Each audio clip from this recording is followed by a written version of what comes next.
மயிலாடுதுறை மாவட்டம் காளி ஊராட்சிக்கு உட்பட்ட சிறுநாங்கூர் கிராமத்தில் பழமை வாய்ந்த பூர்ண புஷ்கிலாம்பிகா சமேத ஏருடையப்ப ஐயனார் ஆலயம் அமைந்துள்ளது.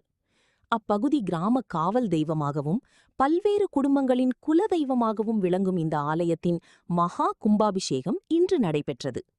இதனை முன்னிட்டு ஆலயம் முன்பு யாகசாலைகள் அமைக்கப்பட்டு யாகசாலையில் புனித நீர் வைக்கப்பட்டு சிறப்பு ஹோமங்கள் செய்யப்பட்டது.